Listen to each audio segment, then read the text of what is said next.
Après des décennies passées dans l'ombre de son père, à 55 ans, Félix Tshisekedi tire enfin son épingle du jeu.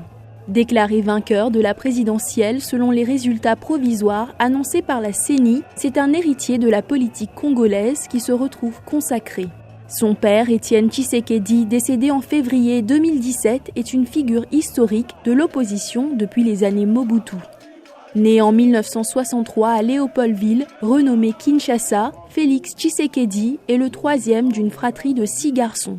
Il vit une enfance paisible dans la capitale jusqu'à ce que les aspirations politiques de son père poussent Mobutu à placer les Tshisekedi en résidence surveillée. À 19 ans, il se retrouve ainsi au Kasaï, dans le village de son père. En 1985, à 22 ans, il quitte la RDC pour Bruxelles. Lors de cet exil belge, il fait des petits boulots et obtient un diplôme en marketing et communication. De retour sur sa terre natale, il gravit un à un les échelons au sein de l'UDPS, le parti créé au début des années 80 par son père. Membre de l'ethnie Luba, il est élu en 2011 député à Mbuji-Mayi, mais refuse de siéger à l'Assemblée nationale afin de respecter la contestation de son père face à la réélection de Joseph Kabila. Fin 2016, il est en première loge des négociations organisées par la SYNCO, l'Église catholique congolaise, qui déboucha sur l'accord de la Saint-Sylvestre prévoyant un report des élections. Son implication avait à l'époque fait courir des rumeurs le pressentant pour le poste de Premier ministre, finalement attribué à Bruno Tshibala.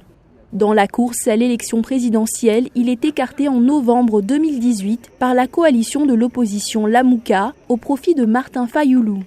Ce père de 5 enfants décide tout de même de se porter candidat à la présidentielle, disant ainsi répondre à l'appel de sa base. Soutenu par l'UDPS, dont il est devenu le leader suite à la mort de son père, il propose un binôme avec Vital Kamerhe, fondé sur un programme autour de la gratuité de l'éducation et de la santé, ainsi que la restauration de la paix dans l'est de la RDC. Les détracteurs de Félix Tshisekedi lui reprochent de n'avoir jamais exercé de fonction de responsabilité ou de gestion, mais en attendant, si sa victoire est confirmée par la Cour constitutionnelle d'ici le 15 janvier, Félix Tshisekedi sera investi dès le 18 janvier chef de l'État congolais, succédant à Joseph Kabila.